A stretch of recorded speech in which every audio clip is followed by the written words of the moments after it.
referee in boxing. You guys should check out Calderon Boxing on YouTube. It's awesome.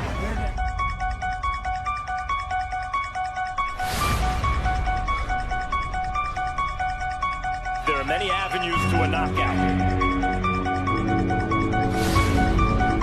Concussion, breaking down from physical abuse, psychological submission. That face tells you everything about why they stopped the fight.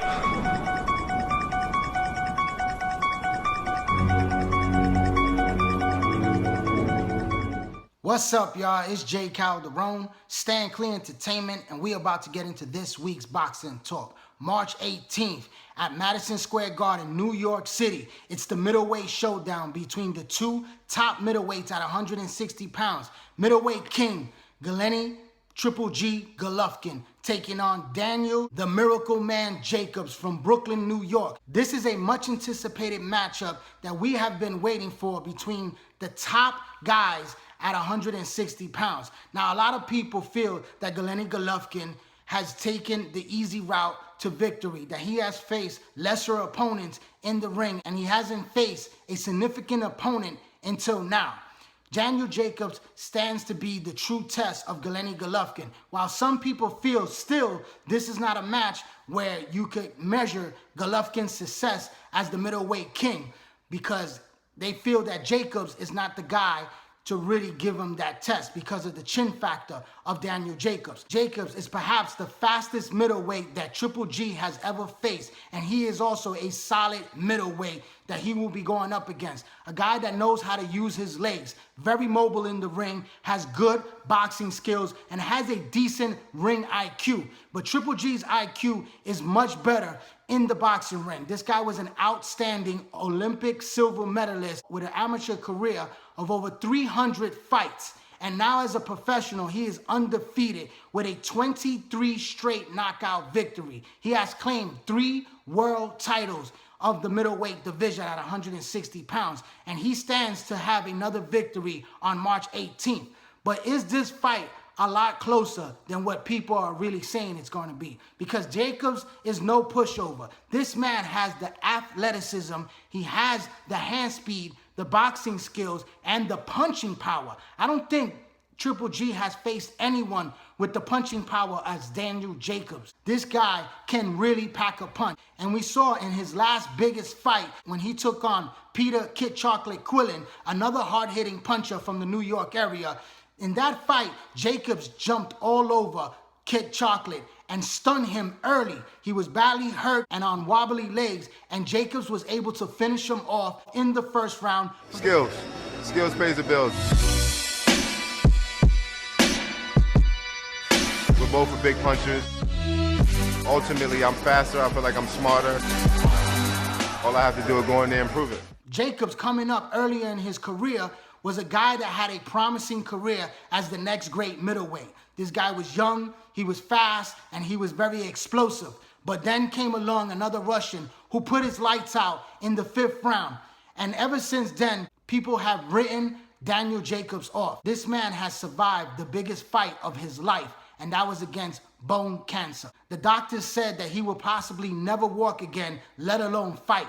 And to be able to come back from that through surgery, and to be able to recover and to come back into the boxing ring and reach this level to become a world champion, because he holds a secondary WBA middleweight title, but to be fighting in a big major fight in his hometown of New York City in Madison Square Garden, where there will be a sold-out crowd of 20,000 in attendance. There's going to be a lot of die-hard Danny Jacobs fans and family members from Brooklyn, New York, in the building, and yours truly, Calderon, will be on the scene to cover that fight. And I gotta tell you, this fight is very interesting. I don't think Jacobs can honestly win this fight, but I believe he's gonna show us a great fight, a much more better fight than what other people feel that Triple G is going to walk right through this man and knock him out. I believe this fight will make it into the later round. He has to fight a smart fight. I don't think he's gonna go and attack Golovkin the way he did Kid Chocolate. He's added defensive trainer Virgil to his team, and he's training in Oakland, California right now on the West Coast, and I believe that he's going to be very well prepared for this fight, and they're going to go in with a strategy of to box, to hit and not get hit. This guy has the athleticism to move in that ring against Triple G. But Triple G is a very good fighter that can cut off the ring, and he's a stalker. He's going to work the body because he is an excellent body puncher, and he has a very good jab that he showed against another hard puncher in David Lemieux. So what is Triple G going to bring to the table on fight night? We don't know. Triple G looks like a guy that's a destroyer once he gets into the ring with his opponents, and he takes his opponents out very easily. But he also showed against another hard puncher that he could be a smart fighter and change up his style and box. This guy could get on his toes, cut the ring off, work the body, use the jab, and set up his punches with beautiful counters and land the big left hook, the straight right hand, the sneaky uppercut that could hurt Jacobs at any moment in this fight, because Jacobs has the question mark of his chin. That is his only weakness. Other than that, Jacobs looks like a guy that can outbox Gennady Golovkin and also has the power to perhaps hurt Golovkin, because Kell Brook was able to touch Gennady Golovkin in that fight and land some beautiful counter punches on Gennady Golovkin. A lot of people said that he was sick during that week. People said that he allowed the way Willie Monroe was able to hit him. And if that's so, will he do the same just to entertain the fans against Daniel Jacobs, which could be a mistake because Jacobs is a serious power puncher. So with the hand speed and the punching power and the movement, and I believe that he's going to come in with a tactical strategy of boxing, using that jab, using that movement to pick his shots and only fight when he has to, and to try to score the faster punches on Golovkin to try to see if he could penetrate Golovkin's armor and hurt Golovkin in this fight.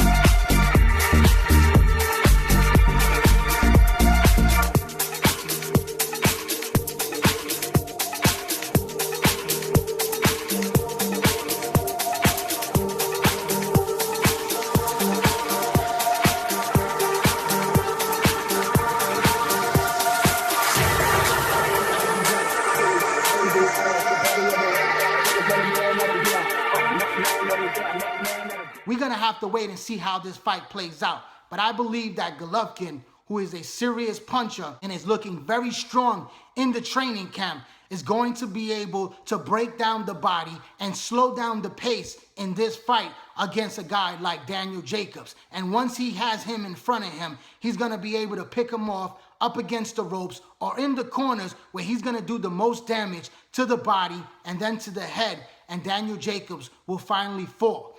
But I give enough respect to the man they call the Miracle Man to step into the ring with such a devastating puncher. In boxing, we have seen many miracles happen. We have seen the unbelievable. We have seen the upsets on any given night. Just recently, David Haye, who was a heavy favorite to beat Tony Bellew, a man that was moving up from the cruiserweight division to the heavyweight division, pull out an upset victory. Daniel Jacobs has the tools to beat Triple G, but we're just gonna have to wait and see. It's gonna be on HBO pay-per-view. I don't think this is gonna do great pay-per-view numbers. It should be better than the David Lemieux fight. We all know that pay-per-view has been struggling.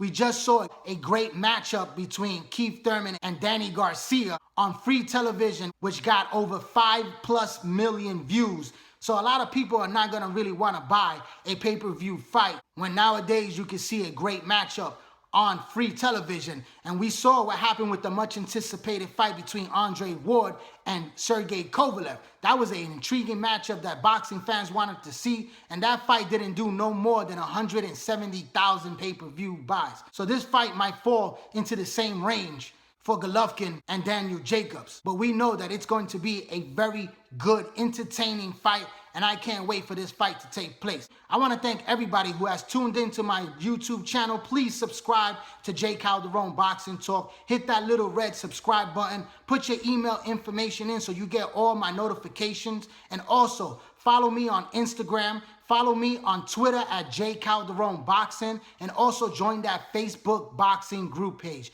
J. Calderon Boxing Talk. I'm J. Calderon. Stand Clear Entertainment. Thanks for your support. Keep watching and please subscribe.